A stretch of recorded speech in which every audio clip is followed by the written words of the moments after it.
I can hear running water. I'm not sure who's got a tap on or something. It's quite loud. We have a fish tank in the room with us. I'll unplug it. Don't kill the fish. We're now live.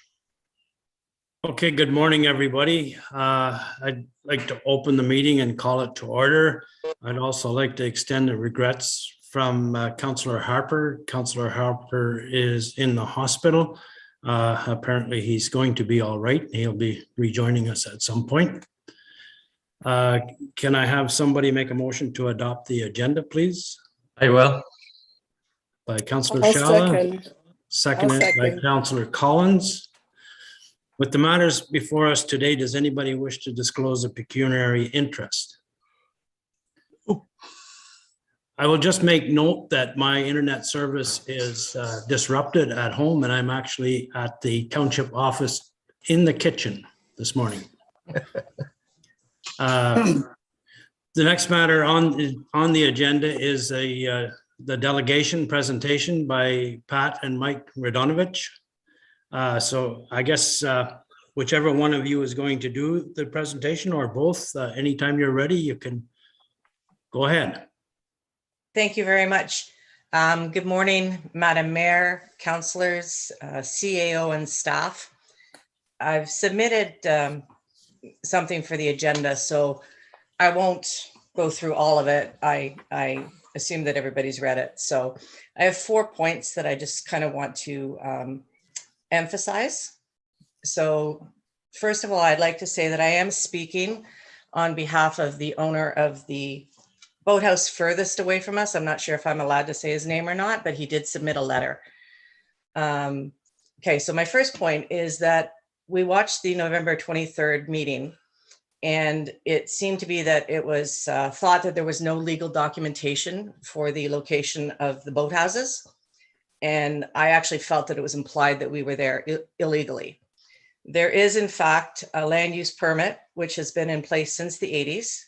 The site was approved by the Ministry of Natural Resources and passed a final inspection with an MNR officer. Sorry, my voice shakes when I'm nervous. So the land use permit at some point was taken over by the township. It's not really quite clear when, but there is a highlighted point of the Township of South Algonquin lease, which says it is for use of a portion of the 66-foot unopened road allowance for situation of a boathouse. It also says that there is a sketch and description, which is attached to the original permit and forms, part of which form this permit. There's correspondence attached in my paperwork from the Ministry of Natural Resources Bancroft office, which confirms the existence of the permits legally issued in the 80s. And we've been paying ever since. The second point I'd like to touch on is regarding the condition of the boathouses. Ours and the person at the end from us were built in the 1980s and most likely built above code, if anybody knew my father, Norm Wick. Of course, we will work with the building department to address any concerns, but they are in good repair. They're ugly on the outside, but they're built properly. Third point I'd like to address is the leases that we have predate amalgamation. There are precedents both in the Township of South Algonquin official plan and in the zoning bylaw that can be applied to grandfathering these leases. You're probably all well aware that there are thousands of structures throughout the township on shoreline and road allowances, and I'm sure it's not your intention that they all be taken down. It's a unique situation on the river in that they are not adjacent to our cottage property, but this is not unique in Ontario. There are many other remote leases or remote boathouses for water access cottages. The land use permit for the wet boathouse next to us was in fact just reissued in 2020 by the MNR in Bancroft, and it is in fact the only land use permit that they have for the entire area. But I feel quite strongly that that sets a precedent for the continuation of land use permits at that site.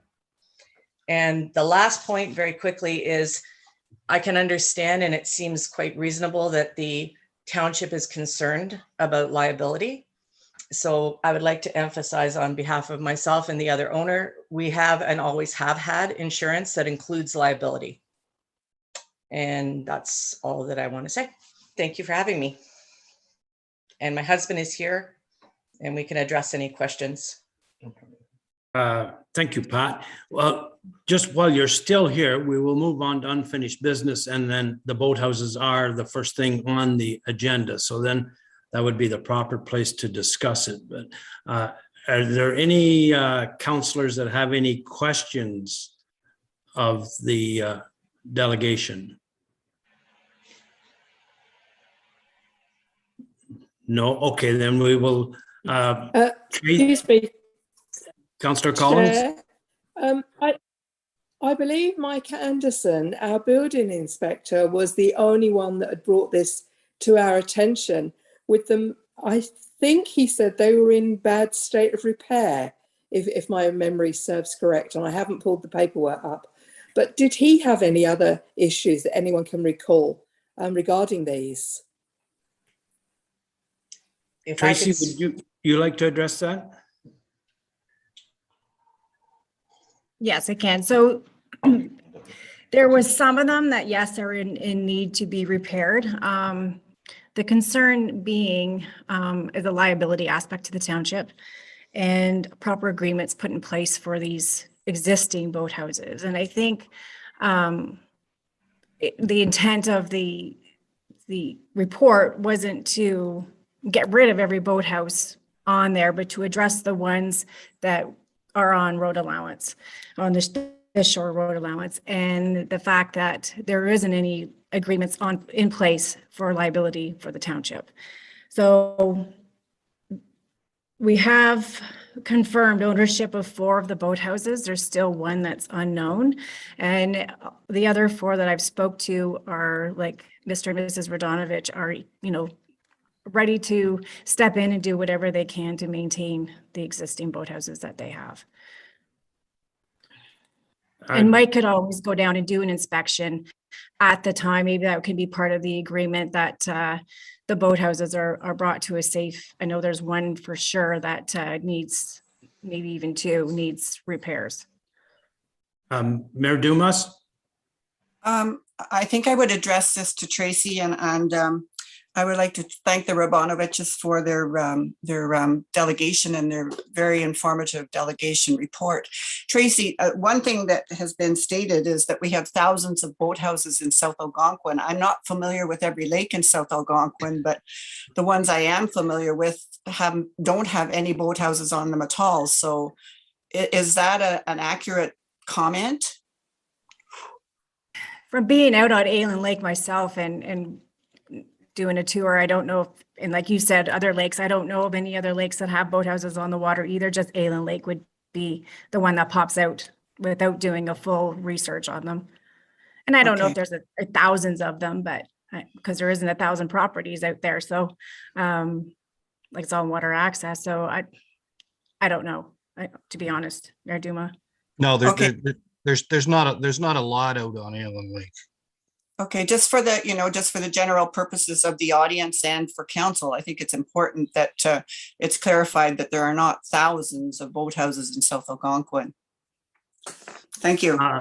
I will point out that there are certainly not thousands, but there are probably at least dozens of cases where the unopened road allowance is being used for other purposes rather than boathouses as well, like yes. public docks, and in fact, in the case of Aylen Lake, probably a lot of the cottages are on the unopened road allowance, or at least parts of the cottages. I think the point that was being made is that there are other uses on the road allowances. Yeah, I would back that up. That's I think a decent description of how it really is. There's not a lot of boathouses, but there are cottages that are fairly close to the lake that have been there for a long time.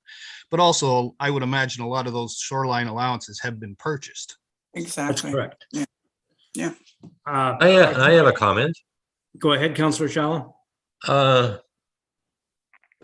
thanks for the information you provided earlier. Give us an opportunity to read it. I guess I'm speaking to Radonna Sitch. I hope I spelled that correctly or close. Close enough. Anyway, I guess when I look at this what stands out to me is I'm certainly concerned about our liability and the conditions of some of these boathouses jumped out that they definitely needed repair or improvement or removal. But when I read your presentation or submission, and I just heard you and you referred to it a bit, I have to agree that we have in the official plan mentioned grandfathering or previous approvals. And we did have this, and I recall, and I think it may have been back in the Jerry Belisle days as a counselor, and of it coming to the table where we were in agreement at that time to continue on with the boathouse rental or approval or whatever way you want to put it, whether anyone paid or they didn't pay, but it certainly was there. And to me, that in itself is possibly different than us initiating a new LUP on behalf of the township or whatever you want to call it. So I think that, if something's gone on for that amount of time, 40 years, and then all of a sudden we're going to take it away, I wouldn't want to be on the other side of the fence either. So, but I do agree that they should be presentable and safe and really, you know what? The public shouldn't be milling around something that doesn't belong to them either. Anyway, that's all I have to say. Okay, I've had a bit of discussion with Tracy and with Brian on this topic. And some of the confusion stems from the fact that the MNRF called them land use permits. And per se, the township does not issue land use permits. But what we can do and what we likely will do, will come up with some kind of a lease or a rent program. And at least the Radonoviches, and I think there's at least one other, has insurance on their boathouse. And we would probably insist that the owners of the boathouses have insurance and name the township as a third party on their insurance. And that would remove the township from any liability. So nothing's going to happen overnight. Nobody's going to kick the Radonoviches out of there. We're looking at a lot of different options in the Elm Lake area to alleviate some of the parking problems at the main boat launch and the dock and parking facilities. So I think the staff will come up with some type of a new agreement, and of course, council will vote on whether they are in favor of going that route or not, and then we will proceed from there. But obviously, some of the boathouses in the pictures are in a decrepit condition, and some of them have to either be removed or repaired. Now, the ones at either end seem to be pretty good when I looked at them last fall. Oh, if nobody has anything else to add or question, Tracy, do you think I was pretty well on point there with what I said? Yes, you were, Joe, or Councillor Florence, sorry. Yeah. Mayor Duma, you have your hand up.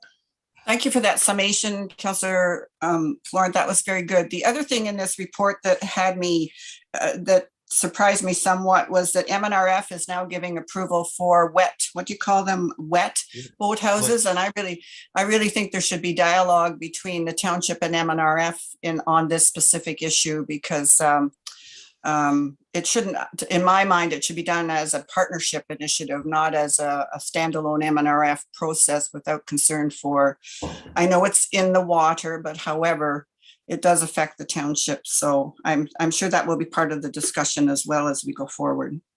I think you're absolutely right, Mayor Dumas, because they are accessing the wet boathouse through the township road allowance and unopened road allowance. Yeah. I make a comment. I would hope that in the end, that we deal with these according to the official plan, where we had one. If it was phased in, that's fine. Or the zoning bylaw, but either or. But I don't think we should be allowing these all over. We deal with the initial ones, and wherever they are, that's fine, and we move forward. And these basically can't even be seen from the road, I don't believe. So, Well, anyway, they can be that's all. seen from Gaffney Road, but they're quite a Great ways difficulty. away. Yeah, with great difficulty. To be honest, driving along Gaffney Road, when I first looked at them, I just thought it was, it's so far up the river that I thought it was a cottage and a boathouse. Mhm. I mean, you really got to work hard to see them. So, That might have been my thoughts also. yeah, but, further to that, I'd like to back up what Joe says. I totally agree with it. I think we need to move forward with this. And I don't see the need to tear things down as long as everything's brought up to a certain standard. Of course, if we cannot find the ownership of the one, we will have to take some type of action. Okay, anybody have anything else to add on the boathouses? It's Councillor Bongo here. Yes, go ahead. Just a quick comment and a question. I think that this discussion is going in the right way. I really think that we're heading towards a solution that respects the legacy ownership and use of these boathouses, but also addresses our liability concerns in a really fair way. So I really do look forward to staff creating the agreement and then just making this nice and squeaky clean and all sorted out on paper. And my only question was, how much time is given for the remaining boathouse to go claimed? Is there a procedure for how that happens? Do we just write notices up on message boards, just trying to locate the owner?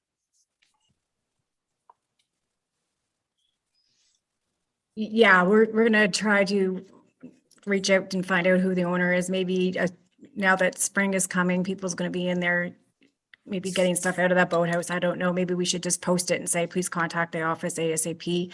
Or if maybe somebody's listening that can, call the office and point me in the right direction. We just want to find out who it is so we can go through the process and get the agreement going.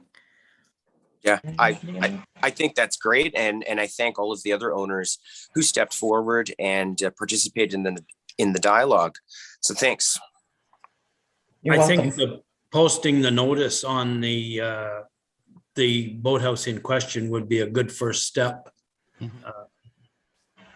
I don't know if that will make, if it's abandoned, it's abandoned. So the owner is not likely to even be there, but we don't know that until we put a notice up. Okay, if nobody has anything else, then Pat and Mike Radonovich, are you satisfied with the explanation and the direction that council is going? Yes, yes, thank you very much for receiving our deputation. Happy to keep the land use permit that we have had in place with the township since its amalgamation or since its beginnings. And thanks for hearing us. You're welcome. Thank you for your presentation. Okay, we will move on to the use of the unopened road allowance policy. And there is a staff report on that. I'm not sure which one of the staff wants to go through that.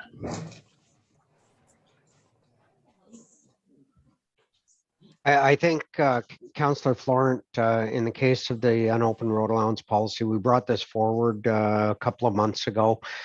Council asked for it to be deferred so that they would have further time to contemplate and review the policy. I think this policy really is something we're seeing becoming more and more Fish are going to die to us. Nice. As a becoming more and more important to us as a municipality, knowing that We've had issues with people opening up unopened concessions.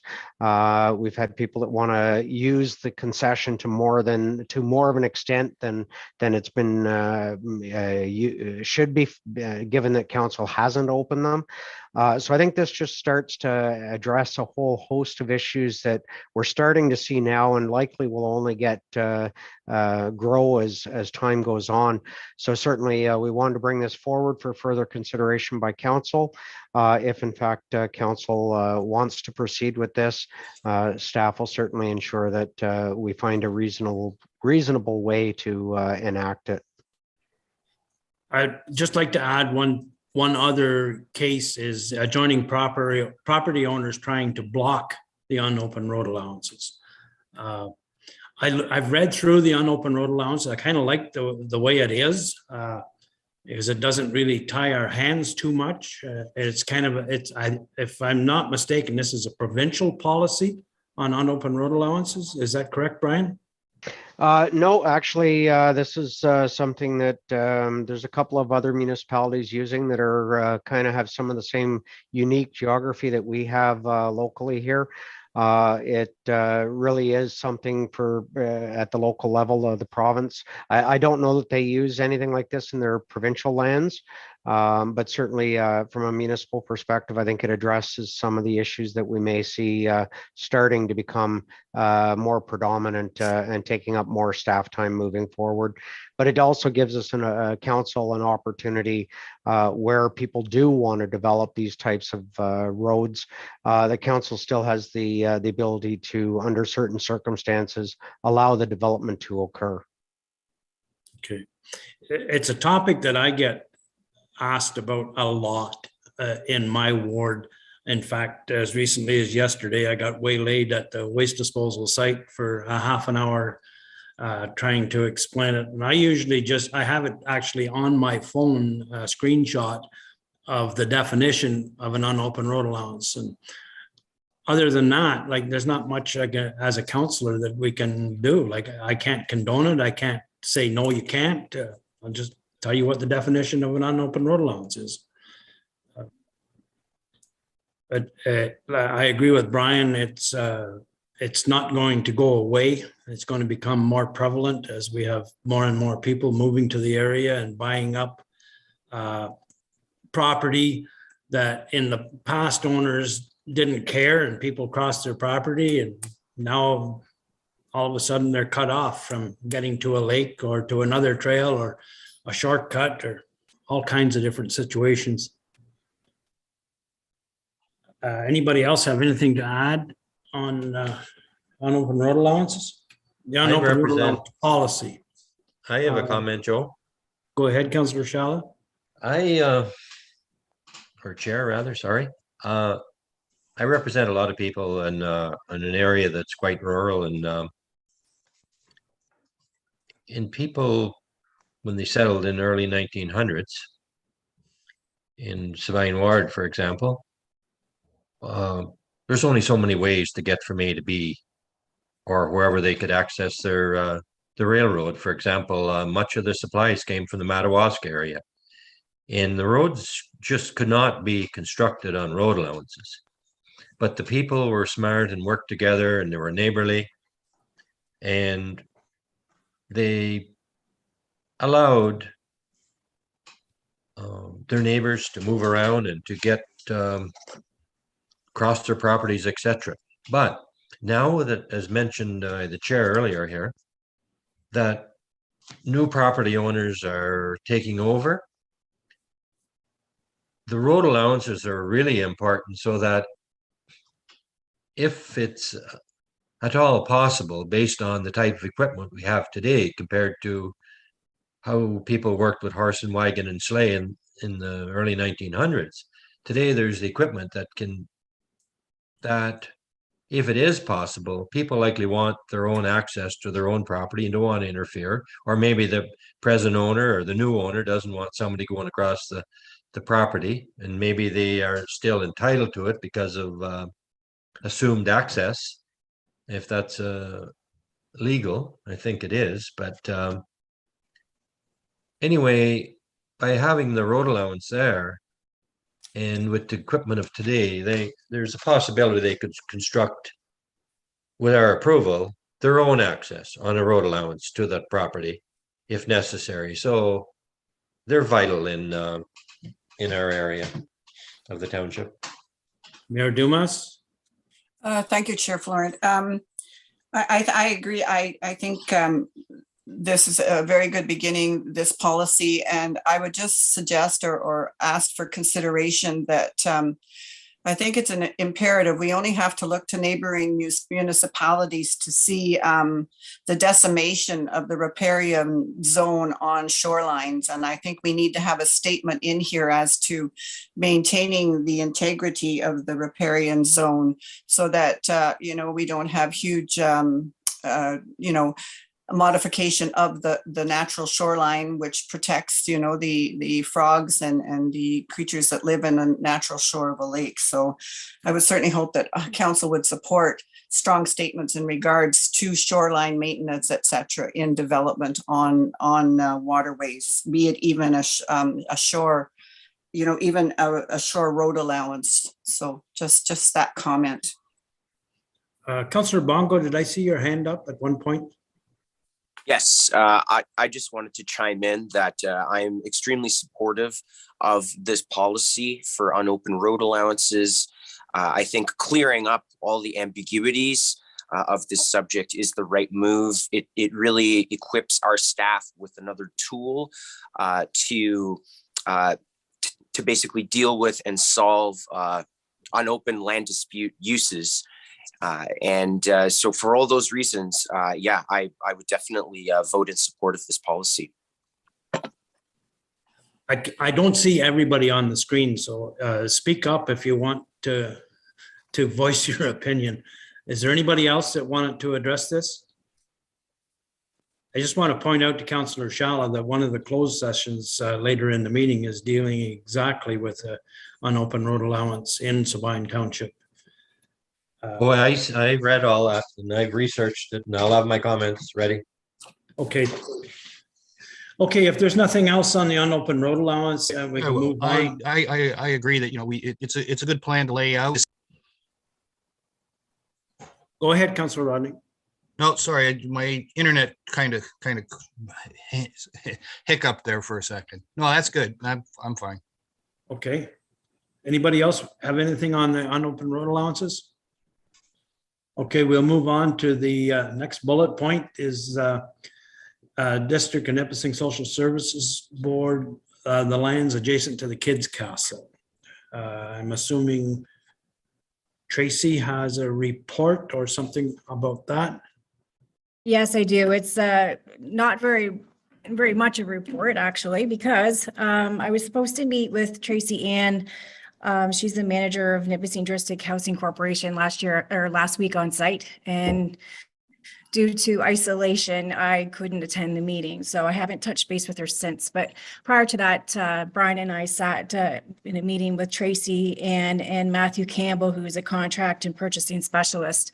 They're both new at their position, so it was updating them on previous conversations and going from there. So I just wanted to update the council that Brian and I are working on that, and we're having conversations with DSAB. And just to bring any councillors that may not be up to speed on this topic, it's primarily we're talking about the former rail line trail access, and then kind of a secondary, we're discussing the back part of that property adjacent to, what is it, Glary Drive it's called? Or Glary Lake Crescent. Glary Lake Crescent, yes. Yeah. Okay, if nobody has anything else on, does anybody have anything else to discuss on that? No, okay, we can move on to new business. And the only item there is the Works Department budget, and I think Dave is going to address that. Thank you, Councillor Florent, Mayor Dumas and Council. I'll just start off talking about winter control. Half loads were put in effect yesterday. The Major Lake Road today. There was a few pieces of equipment that had to come out of there this morning. There's still quite a bit of frost in the roads, but the long-term forecast is looking like we have quite a warming spell coming. All the loggers I've been in contact with have finished their operations and are just tidying up now. It's also looking like we'll probably be going off 7-day schedule next week. It's looking like we're heading into to rain and snow is behind us. If something comes up on a weekend, we would, after that, we would just deal with it case by case. We've had some frozen culverts around the township as usual. Not a real bad year so far, but we're ahead of them and we're monitoring them. There's a couple that are acting up, but everything is flowing and open at the moment. Update on the Victoria Lake Road Blue Sea Culvert. Ontario Park started the project last week. The culvert installation started 2 days ago. The pipe is in and they're just tidying up this morning, and that road is back in service and safe again. Just to let you know too, that the existing pipe that came out of there came out in about 4-foot chunks and will fit in a single truck. There wasn't much left of it. It was past an emergency to get that pipe changed. Little update on the Madawaska River Bridge deck. It is an Ontario Park asset. I have been in contact with them just to let them know that the temporary decking that was put on there has been breached. There's a membrane that's torn in 2 places, and that they need to take some action on that pretty soon. We've been patching it, but the concern is that the salt and sand will get down through that membrane now and start causing some issues with the structural deck below. And they've told me they are sending out engineers to look at it as spring arrives. So we'll keep you posted on that and see what their plan is. I'd just like to add something there, Dave, that Adam Stopa has been driving over that bridge for the last week quite a bit, so he's very familiar with the problem, and it looks extremely bad right now. It does, yeah. I'm going to continue to be a bug in the rear because I don't think we can go another winter. We might be able to patch it up and get through the summer, but I don't think that they should be letting that go into next winter, and hope there's some urgency about it. We inspected that bridge as part of our 2019 OSMs, and it was our last time we inspected as a township, and Ontario Parks actually took ownership of that inspection, and now it's up to their engineers. So we're hoping to see some good things. I passed some, there's some pictures available about the Gallery Lake dam lights. I wonder if we could put them up on the screen and maybe let people see them. We received a budget quote. I've reached out to a few electrical contractors and only one has responded at this point.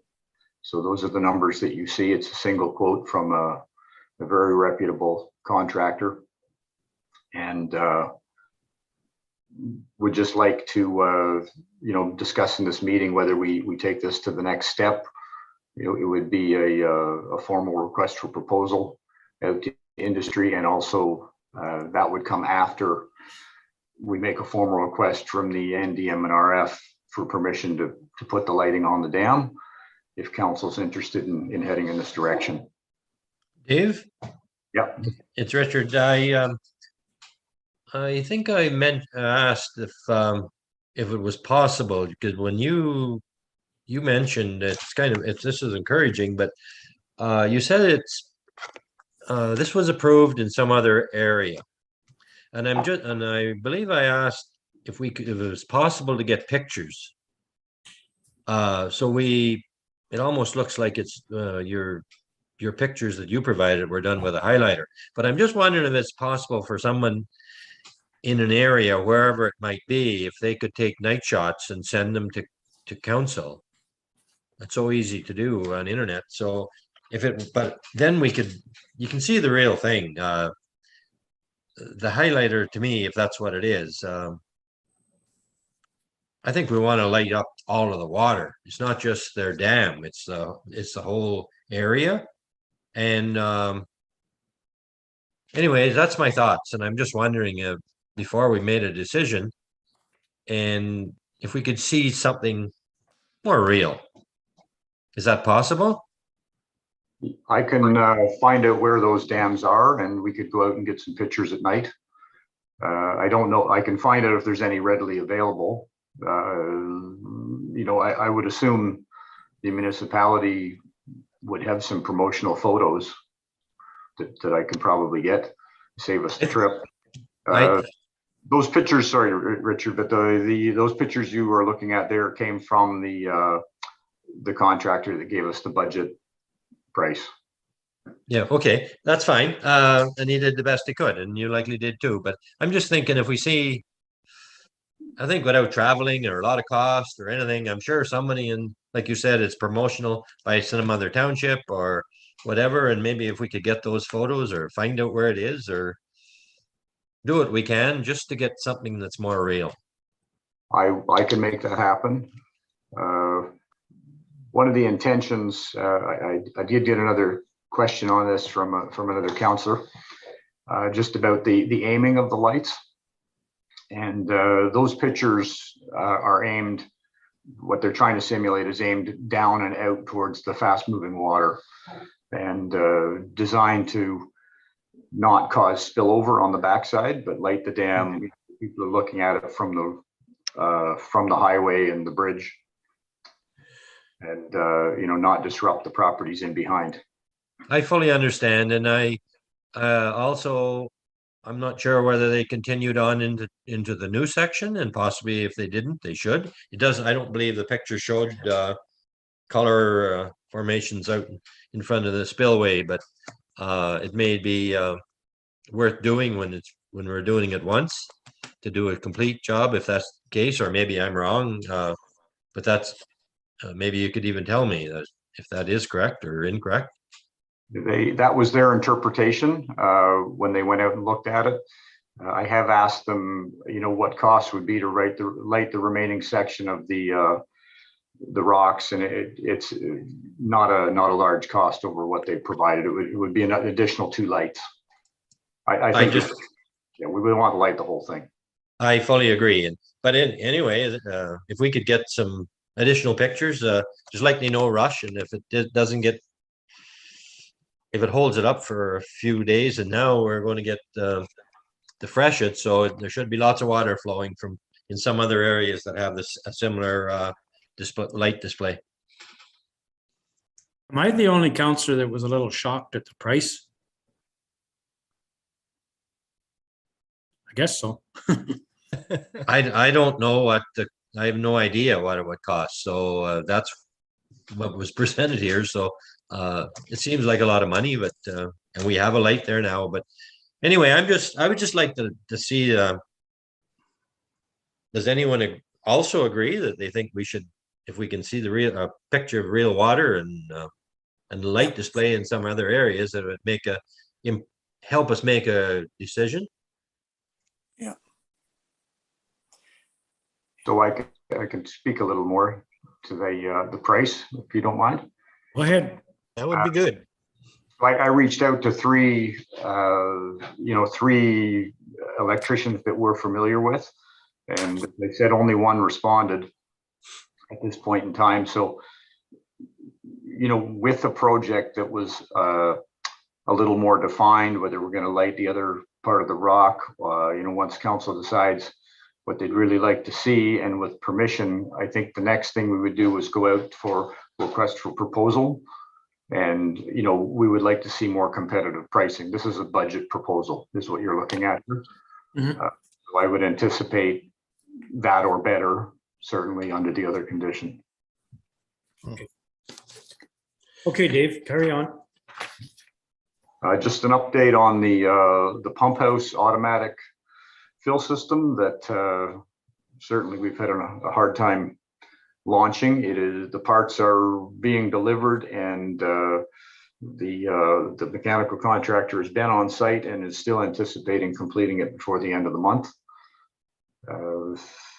Some parts have been difficult to get, mechanical, plumbing parts. Just slow coming really is what's happening, but we anticipate that will be finished before the end of March. Just one thing about that, Dave. I was talking to that contractor there the other day because Adam called me for some information. He's going to have to, he says he has to drain that tank to install that float system underneath there. So whenever we come up with a drop dead date on it, we should inform the fire department that that water tank will be out of service probably for at least a day. I would be in communication with Ian on that. I'd like him to actually have the parts in his hand. Yes. We actually had another situation. He came to do another bit of work and opened a box to repair something, and some of the parts were missing, that came from the supplier. And things like that are kind of happening right now. Yeah. But we will definitely coordinate that with the fire department.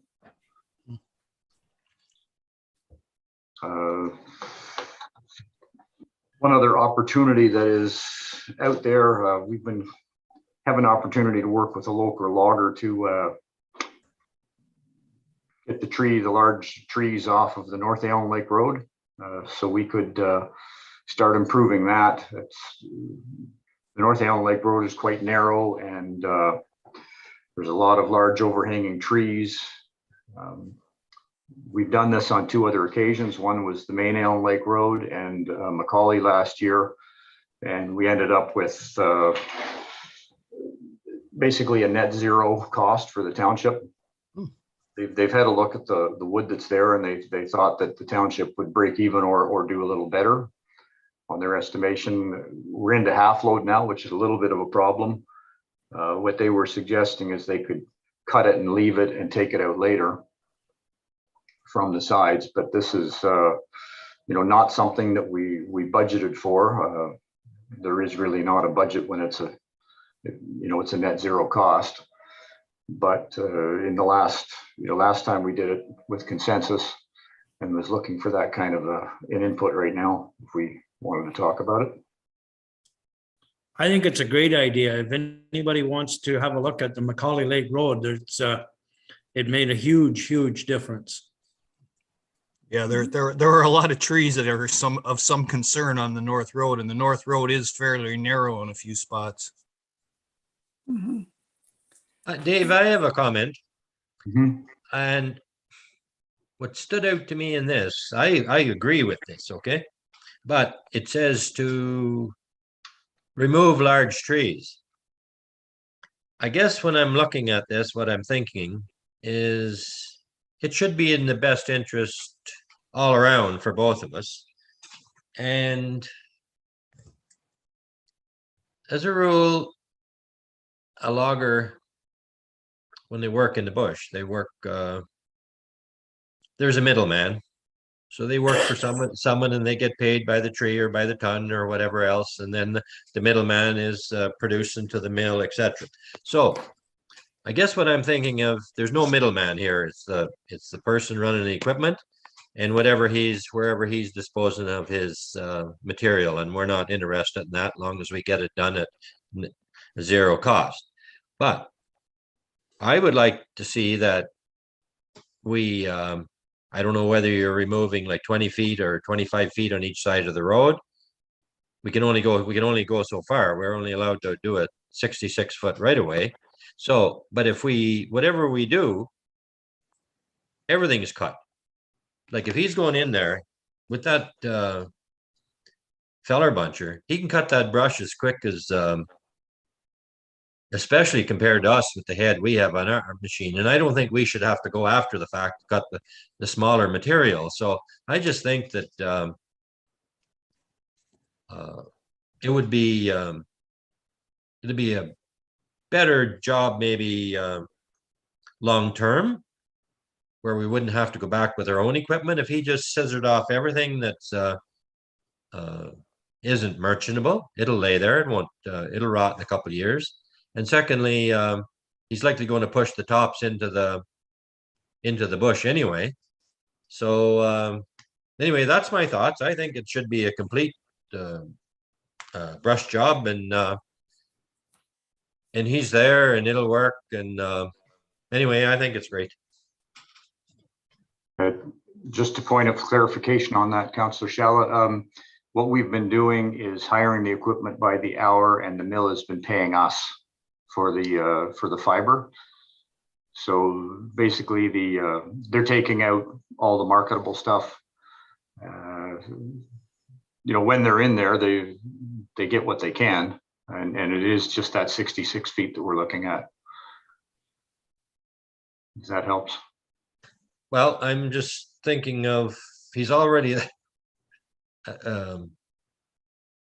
I'm talking about maybe what's considered non-merchantable, the smaller material. If it was removed at the same time and he has the equipment, it would just, to me, make sense. And because that feller buncher can cut that brush so much quicker than our machine. And we can be doing something else with ours rather than going back behind them or whatever. And it might just look as a cleaner job in the end. We usually talking about what they take, and they'll take down to the 4-inch stuff. So they'll take everything down to about 4-inch size. They can take other small stuff when they're there, but that's usually what we talk about, is taking out everything down to 4 inches. Some of it gets left, and then the marketable stuff gets taken away. But what I think you're missing what I'm trying, or I'm not being clear enough. I'm saying they should just scissor it all off. With the alders and everything. Whatever, yeah, and then it's done with. And yeah, I can have that conversation with them, and it would just take a little longer with the machine, but not that much. I think it would take quite a bit longer. Yeah. Yeah, I don't agree with Richard on this one. I think we should be getting the bulk of the stuff out at the lowest cost we can, and do the same as we did at Macaulay, go and clean it up. Like, we're going to have to clean it up anyway at some point. Doesn't necessarily have to be this year, but at some point. And a lot of the stuff at Macaulay disappeared between the time they cut it down and the time that we started working there, because people went in there and picked up a lot of that small stuff for firewood. Like the non-merchantable stuff that was left on the ground, I'm talking about.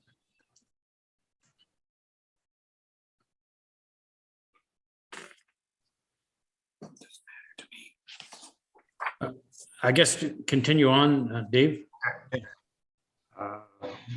Just the last point I'll just leave on the Elm Lake is, once we do cut it, I think some of those steep, narrow sections are going to be obviously become noticed a lot more. So, yeah, I would agree with that, because there are a lot of steep sections on that road. They're also going to be logging again out this way, but they've come down. They're going to be between Shields Road and Pringles Road this fall. Correct. Yeah, they will. Okay, well, carrying on, if that's okay. Mm-hmm. Go ahead. Just an update on the area trestle. I've been in contact with the contractor, and they're still anticipating a start date of April 18th. And we're talking about a 3 to 6 week window just to allow for problems. I think it's going to go more the 3 week to 4 week scenario. So they've been in to look at the job already, and not anticipating any delays. So that should be well done by the time summer arrives. Yeah, looks like it'll be done around the May 24th weekend. Eh? Would hope so, yeah. Barring any, well, they have all the material. I don't think there's going to be any delays. Just not anticipating any. Also, I had circulated as part of the package, we have the draft plans for Hay Creek Road. So we can have comments on any of those sections if anyone has any concerns. One of the the areas that are going to be a point of discussion is the intersection by the post office and the LCBO. So the draft plans have been sent out to the right people in both of those organizations for comment. I haven't heard anything back yet. Also, the MTO has been contacted by our engineer, and they are asking us to obtain at least one permit. So we're working with our officer from the Huntsville side just to find out what that would entail. In the plan, it includes for a curb that would wrap around from Ottawa Street, basically to where the fence is at the post office, and that would create an island. There's also an opening in that curb to allow the water to drain off Hay Creek Road that would go to the existing catch basin. That would be instead of trying to interline a new catch basin in that existing pipe run that's quite old and it belongs to the MTO. I didn't think that we should probably be digging up and changing that line. It's not ours, and just let that water go over land like it has been. It obviously will change habits, driving habits down there for the way people park and go to the post office and the way people exit and enter the liquor store. So appreciate any input the council may have after looking at that. I looked at that, Dave, and it looked to me like they would have to come up like south of the liquor store to turn in there. Is that correct? That's like correct. Towards the Lester Smith building? That's right. That's correct. That's a look. That appears to be quite a ways. I had comments here. I'm just wondering, could we pull that up, Dave? Put it on the screen, or is it up for discussions today, or do you want to come back to it at another meeting, or?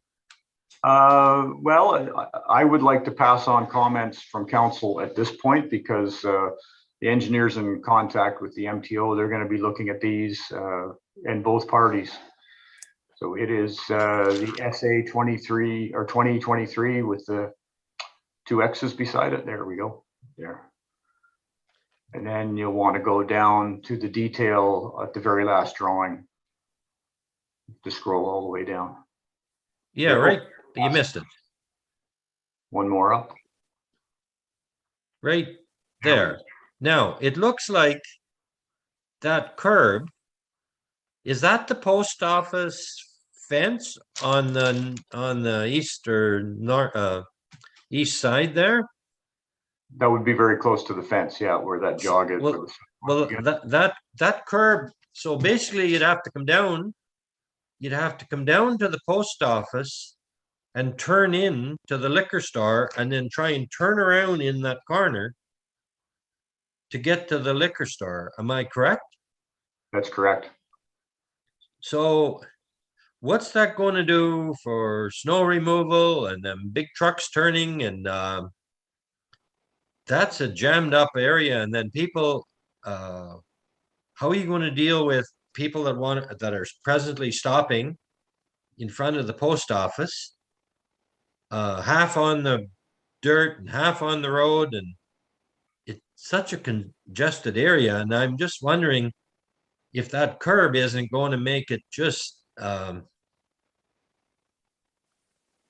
so much worse. And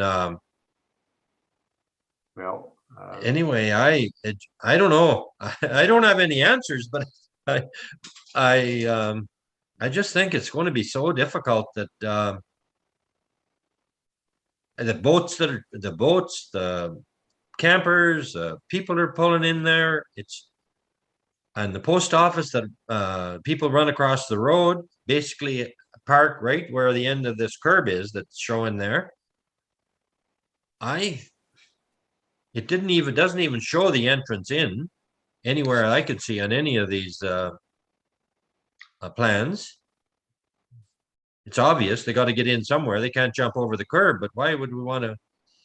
I don't know. This to me is so I can speak to that. not much. If there was an opening I don't know. I think a curb is going to be, it looks good on paper, but other than paper,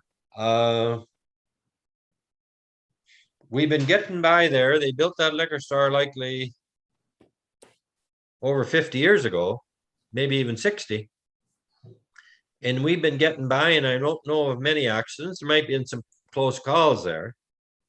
The slowest time of the year is winter, when there's likely less people here. In the summer, if there was proper, if it was left the way it is, if there was as good a marking on the pavement as possible, it just may be better in the long run. And honest, I think that's, like I said, it's easy to draw up for someone, but the people in the community and the liquor store has to deal with it. And you know, there's just, the guy that's backing in is backing in on his blind side now to unload at the end of the liquor store door. And it's, to me, it's, I don't know. You may end up with more accidents or more problems if we put that curb in there from just extending it from where the sidewalk is by the emporium there. So I don't know. I can see lots of problems. I can see people with bigger rigs, like towing trailers, snowmobile trailers, ATV trailers, travel trailers, actually parking in Hay Creek Road and going into the liquor store. And I think that will cause congestion actually in Hay Creek Road if there is a curb there and they know they can't turn round once they've gone in through that opening and they can't turn round. What do? They either mess around and try and back up, or next time they'll just park in Hay Creek Road. I don't see that the curb serves any useful purpose personally, other than looking nice. We do get a lot of people with travel trailers, ATV trailers, etc., and there isn't room there to turn those round if there's a curb in place. Just my thoughts. And Anybody if I may, else? Go ahead, Yeah, Councillor. Joe, it's Jane. Okay, thank you.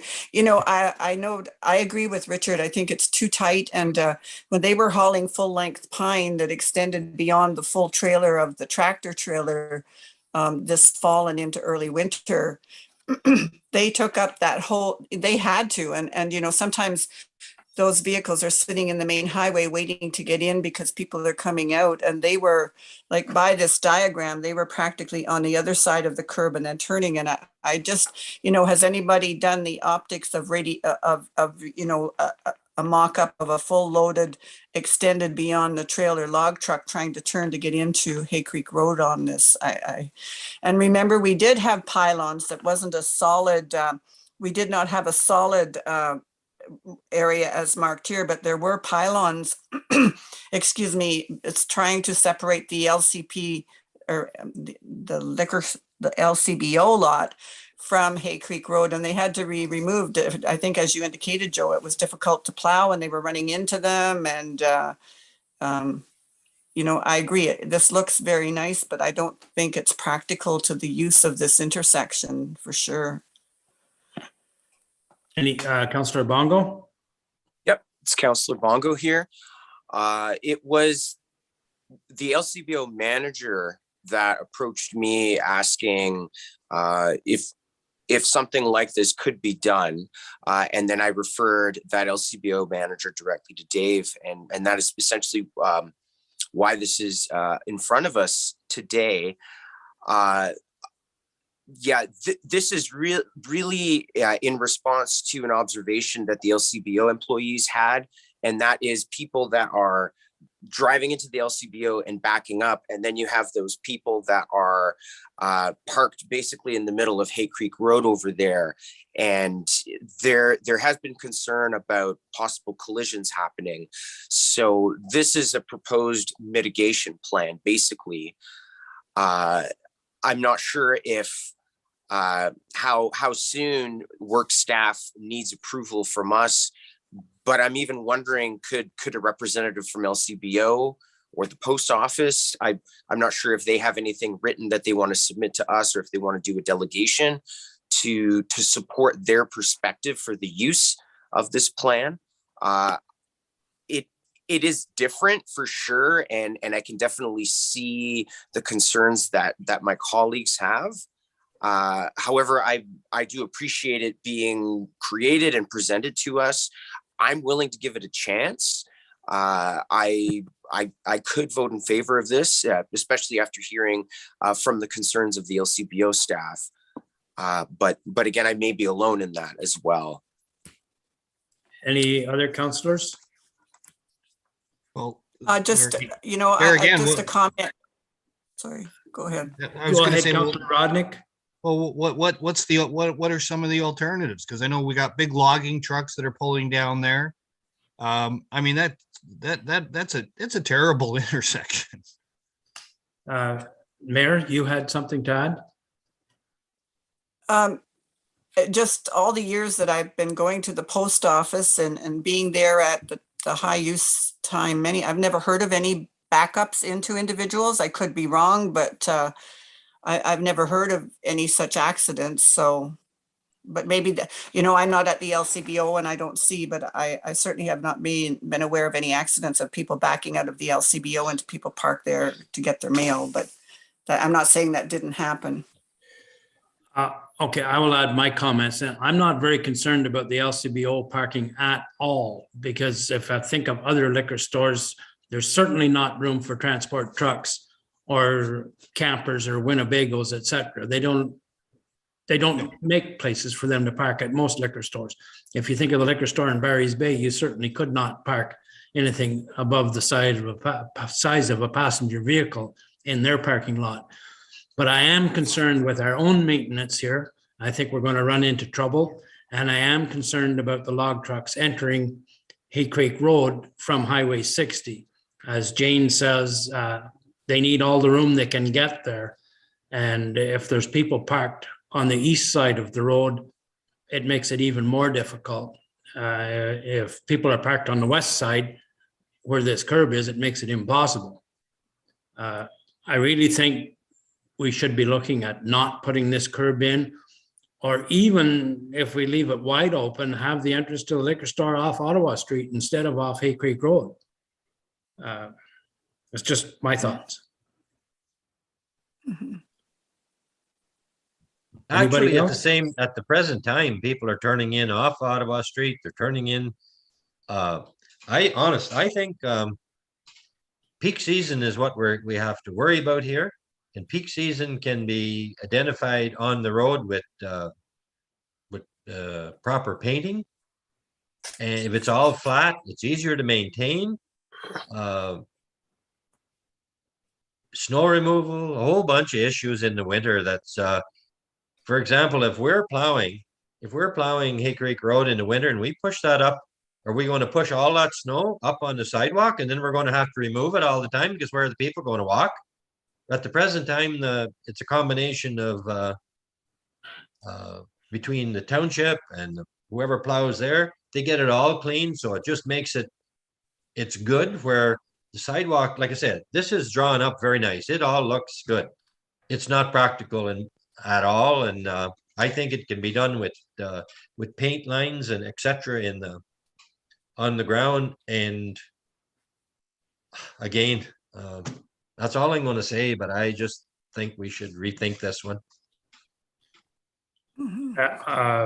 For the people that have been on council longer or lived in the township longer, they can remember we had those concrete curb stops in there. We tried them for a couple of years and it just made it impossible for snow removal and for parking. And we continuously had to send our front end loader there to clean up the snowbank. And right now it just seems to get disappeared between us and whoever's plowing the snow at the liquor store parking lot. So, do you have enough comments to go on, Dave? And I'd just like a moment to elaborate on where this drawing came from.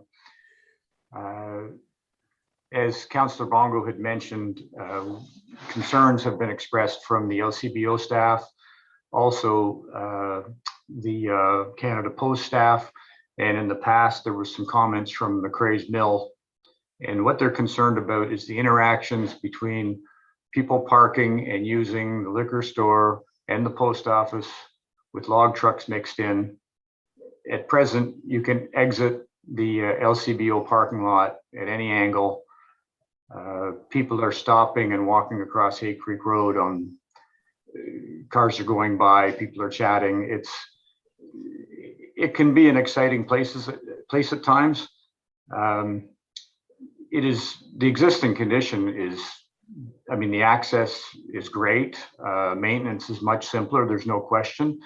When I gave the engineer the concerns and he came back with this drawing, I'm quite aware that being the guy that restricted access and made maintenance to the liquor store and post office more difficult may result in me needing to move from this town. So it's a huge change.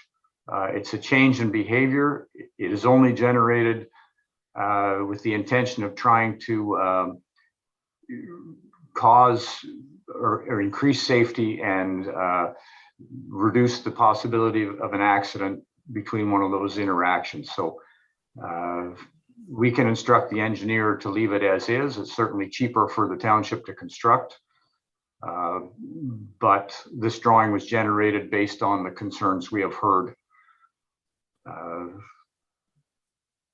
You know, also Jane had mentioned the geometrics of the log trucks turning in. This would still have to go through the MTO permit process, and they would be looking at the geometrics for trucks to make those turns. This is the draft plan. This is discussion, and that is why I just wanted everyone to have a look at it and certainly hear these comments, and so I can take the comments back to the engineer and hopefully come up with, you know, a plan that satisfies everyone and improves the safety. Here, Flora, can I add something to what I'm looking at this? What I think too is that I still feel that people are going to park on the other side of that wall to go to the post office and just walk over it. And then that puts them closer to the LCBO parking. So that might even be more dangerous of somebody being backed into because they're still going to park there because there's just no parking at the post office. That's my observation. I imagine they'd make right angle parking lot lines on the, so you'd have parking on both sides. Like you do, you know, you drive straight into the sidewalk at the LCBO, there would be the same kind of parking painted on the other side. That's what I saw. But People are used to parking within 4 or 5 steps of the door of the post office. And, you know, most post offices, you can't park that close. You have to park in a parking lot and walk to the door, but it's hard to break old habits. But I think the direction you're getting, Dave, from here, except Councillor Bongo seems to be in favor of using the curb there. Everybody else that spoke up seems to be against putting the curb there. So I think if it came to a vote, the majority would vote against changing what's presently there, other than line markings. Chair, if I could make a comment here. Go ahead, Councillor Fowler. Dave, I appreciate what you're saying, and it's a difficult one. You're kind of between a rock and a hard place. But a couple, we all know that the tractor trailer backs in directly off the street to the front end of the LCBO. Now, if he's backed in there, so his truck is extended out across that parking lot a fair distance, then you combine that with a good possibility that people are going to park where they used to park, directly across the road, basically in front of that or along the road there where that side or that curb is going to be. Then you'd, that combination, you'd have the whole parking lot at the LCBO blocked off. Nobody'd be able to get in if they were unloading or whatever they're doing with that tractor trailer. It happens fairly regularly. And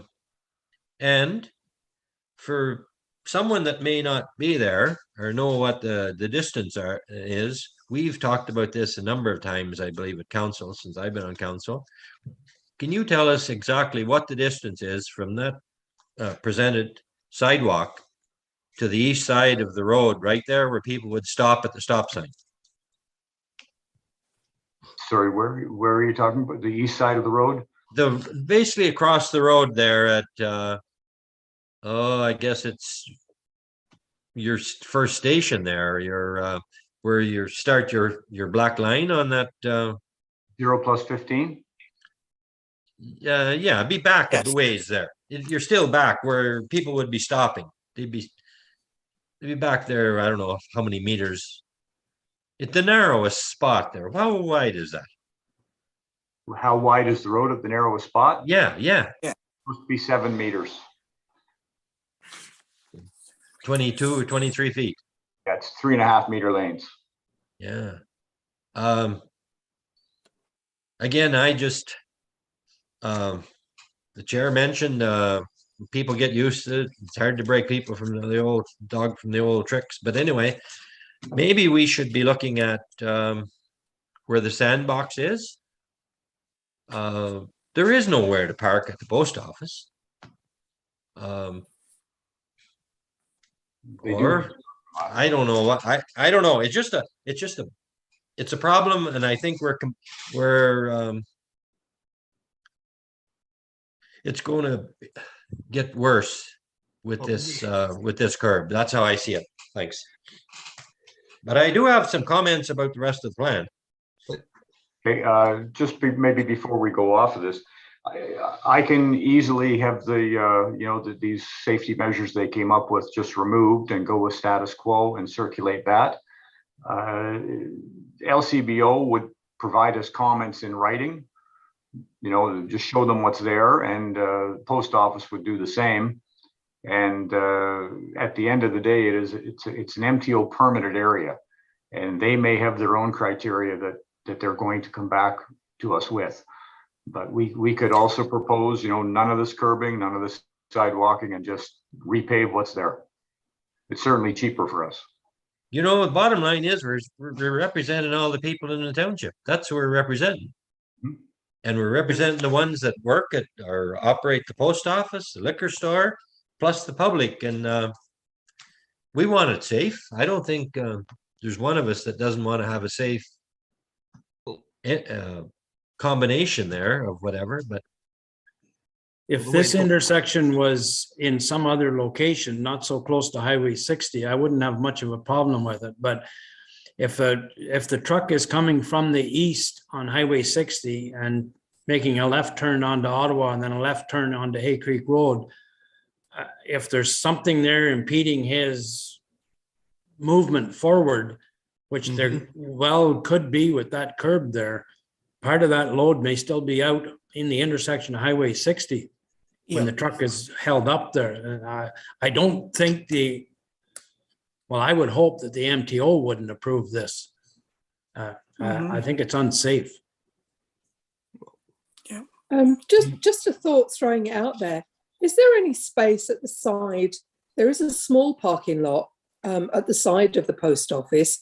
Is there any way that parking lot could be increased in size and a no parking zone out the front of the post office be imposed?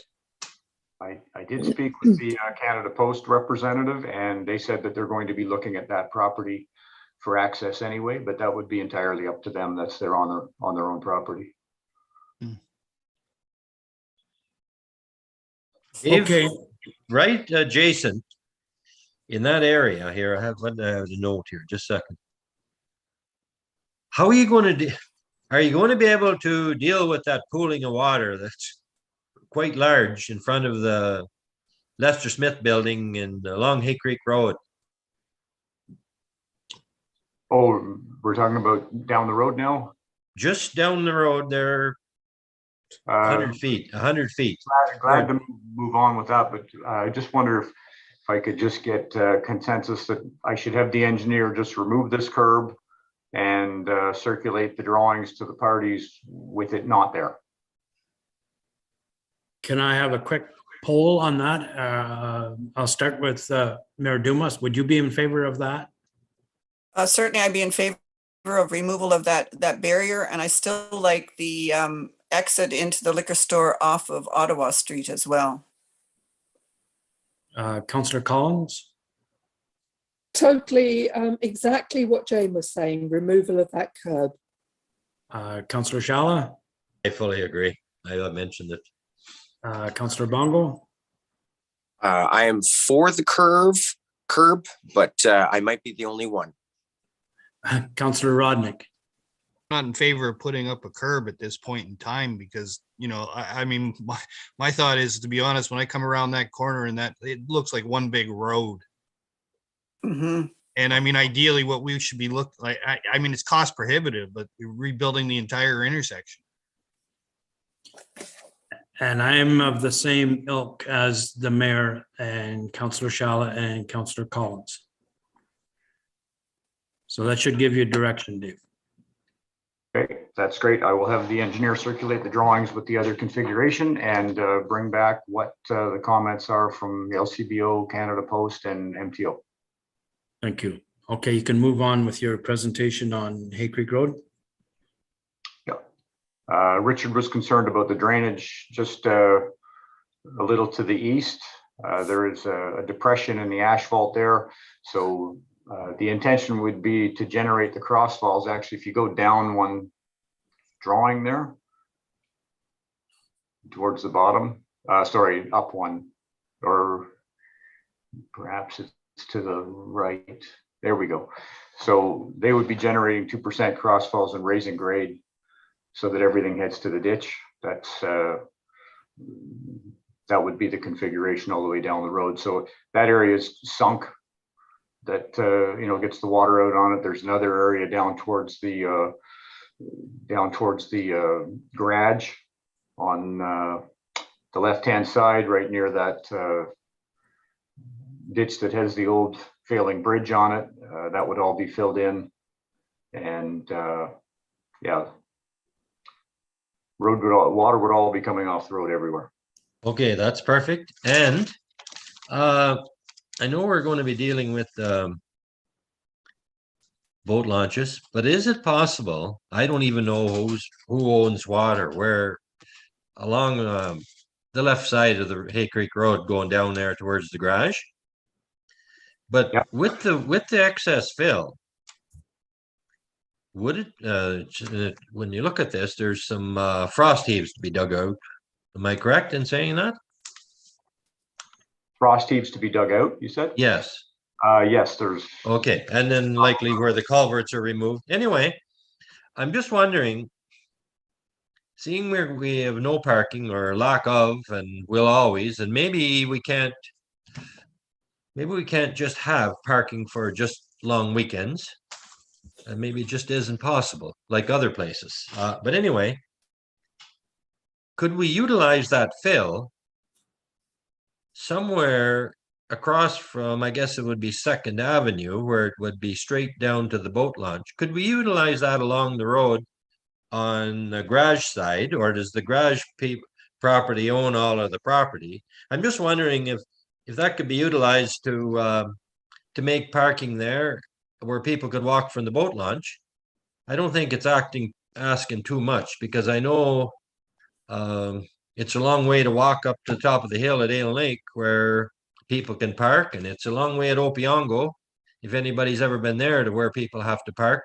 And I just think be ashamed to haul it away somewhere where we're going to waste it or not use it to the best advantage. And if it's right handy, and maybe we can kill 2 birds with 1 stone, does that make any sense? I think it's a great point. Just a couple observations. So we've included for a sidewalk down what would be the north side of Hay Creek Road, the entire That's length. right. That's right. I see that.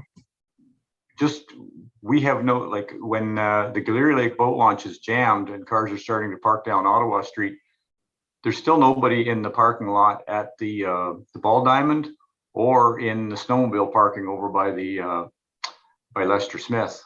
So maybe they would park there because at least you can see it as you're turning into the boat launch. It could be done. I mean, there could be provision. It's quite a wide shoulder there over to the creek. Maybe they would use that because they're not using the other. Well, it's all we can do is try and provide the signage to tell people where to go to park. That's all they want to know. It's all flat. It's easy to go compared to somewhere where like Opiongo, they got to walk up a mountain to park. So, yeah, I would certainly support that. I think that's a really good idea. And you could, you know, if that got filled, we could have a sign there and just refer them down to where the snowmobile trailers are left or vehicles are parked as well, you know, and I think the fact that it's at the end of the road that goes down to the boat launches, that area would be a favorable area, certainly to, as Richard said, if we're going to take that fill away, then if we could put it there. Graded not too badly right now. We cut that with the lawnmower in the summertime. Would you see it as a gravel parking area or leave it as grass? There's quite a good drainage to the creek there. I think it should be gravel, so it looks like it's a parking area. Okay. If we have a problem with parking, and with good signage, I think we can direct these people and solve some of our problems. I could have that reflected on the drawings. And just, I'd like to see that. That's great about the walkway. I think, you know, that is one of the most walked portions of any road in the Whitney area. So that's important too. So that's good. Thank you. Okay, move on, Dave. Okay, certainly. Well, we are in contact with the engineer to finish the roads needs study, and they're telling me they'll be back at the end of the month to do the gravel sections. We would anticipate their report sometime shortly after that. So everything else is finished except the looking at the gravel roads. Dry hydrants, be planning that after July 15th. That's our restriction. So just going to be lining up equipment and getting some of the material in. There's some fittings that have to come from fire suppliers, the connections and the strainers for out in the lakes. So not anticipating any problems there. I did reach out to Hydro just about the one on McRae Lake Road, just to make sure that we were outside far enough of their corridor, and they thought we were at the time. I haven't got anything back in writing from them. I'll push them just to make sure I do get something. Dave, regarding that, you don't think it would be easier, and the fill is available there, out towards Highway 127? I think the water may be deeper also. It wouldn't be easier for you to get your job done? There's just a shot. There's just a small esker there, but it could be to your advantage to use it for the material you need to do the job. Yeah, the turnaround there. We were in there and did some with the surveyor and did the hydrographic measurements, and it was quite deep off the proposed section, and that's what we have approval for from the M&R. So if I moved it over, I'd have to go back to them. Okay. Fairly shallow out that area once we got the shots in. I do have a certain amount of flexibility with left and right, but if anything, it would be back towards 127 rather than towards the hydro line. Slightly. That's what I'm thinking. Okay. Well, when do we get in there, and it might end up over that way a little bit anyway. But anyway, I'll maybe update you that when it gets a little closer. Okay, Dave, I also asked that you work with the new fire chief on this because obviously the preliminary work was done with the departed fire chief. Just keep him in the loop at least. Exchanged emails on it already, and I've made him aware of the locations and do plan to follow through and make them fully aware. And we're going to drive out and see them together.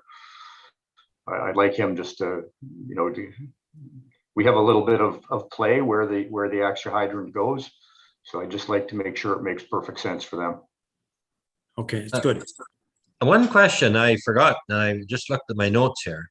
I noticed on the sidewalk, I have a question, Dave. Is that sidewalk going on Hay Creek Road? Is it going to be sloped more than the road? It showed 6% or something, I believe. It was going to be sloped the same as the road. Okay, good. Because if it gets too much on a slant, it's kind of hard. You're walking and. No, the paver, when they do their final lift, would just be extending out to include the sidewalk. Okay, so it's the same slope then, eh?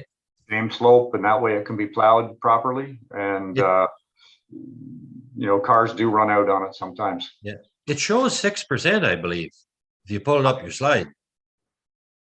No, it should show 2%, just an extension of the road. There's a 6% showing on the shoulder where the shoulder begins, the gravel section. Okay, then. Okay, sorry, I may have, but I thought it anyway. Definitely 2%. Okay, good.